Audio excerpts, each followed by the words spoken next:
आता isakal.com आहे देशातील नंबर 1 ची मराठी न्यूज वेबसाईट। प्रत्येक अपडेटसाठी isakal.com ला नक्की भेट द्या।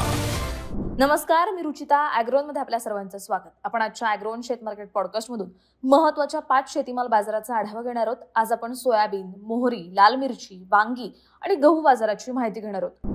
सोयाबीनच्या भावात मागील 3 आठवड्यांपासून दबाव कायम आहे। मागील महिनाभरातच सोयाबीनचे भाव क्विंटल मागे 200 ते 300 रुपयांनी कमी झाले। नाफेड आणि एनसीसीएफची सोयाबीनची विक्री सुरू आहे।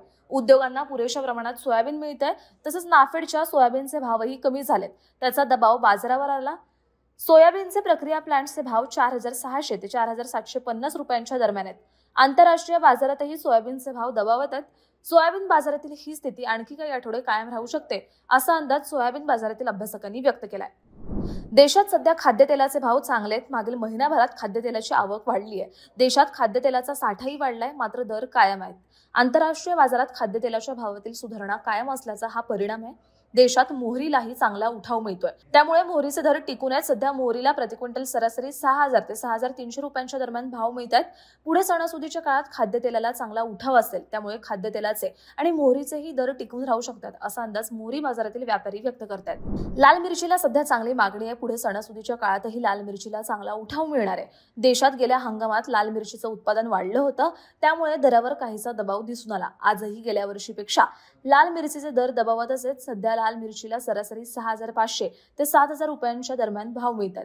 लाल मिरचीला सणांमुळे प्रक्रिया उद्योगांमधूनही मागणी वाढतीये, तर यापुढच्या काळात बाजारातील आवक कमी होत जाण्याची शक्यता आहे। त्यामुळे लाल मिरचीचे भाव टिकून राहू शकतात, असा अंदाज व्यापारी आणि अभ्यासकांनी व्यक्त केलाय। राज्यातील बाजारात मागील 2 महिन्यांपासून वांग्याची आवक मर्यादित दिसते, तर वांग्याला मागणी मात्र चांगली आहे, त्यामुळे दरही टिकून आहेत। पावसाचा राज्यातील अनेक भागात वांगी पिकाला मोठा फटका बसला। अनेक जिल्ह्यांमध्ये काही ठिकाणी सलग काही दिवस पाऊस पडत होता, यामुळे बाजारातील वांग्याची आवक कमीच आहे। त्यामुळे वांग्याला सध्या सरासरी 2500 ते 3000 रुपये प्रति क्विंटलच्या दरम्यान दर मिळतात। वांगीचे दर पुढील काही आठवडे कायम राहू शकतात, असा अंदाज वांगी बाजारातील अभ्यासकांनी व्यक्त केलाय। सरकारने गव्हावरील स्टॉकची मर्यादा कमी केली, त्यामुळे क्विंटल मागे 30 ते 50 रुपयांची नरमाई आली होती, परंतु दर पुन्हा स्थिरावलेत। सणासुदीच्या काळात गव्हाचे भाव वाढू नये यासाठी सरकारने हा निर्णय घेतला।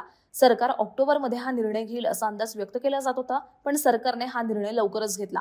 याचा बाजारावर काहीसा परिणाम दिसला, परंतु बाजारात गव्हाची आवक कमीच आहे, तर सणासुदीच्या तोंडावर गव्हाला उठावे। सध्या गहू 2400 ते 2900 रुपयांच्या दरम्यान गुणवत्तेनुसार विकले जात आहेत। दररोज संध्याकाळी 5 वाजता आपण 5 महत्त्वाच्या शेतीमाल बाजाराचा आढावा घेत असतो, त्यामुळे ॲग्रोवनला सबस्क्राईब करायला विसरू नका।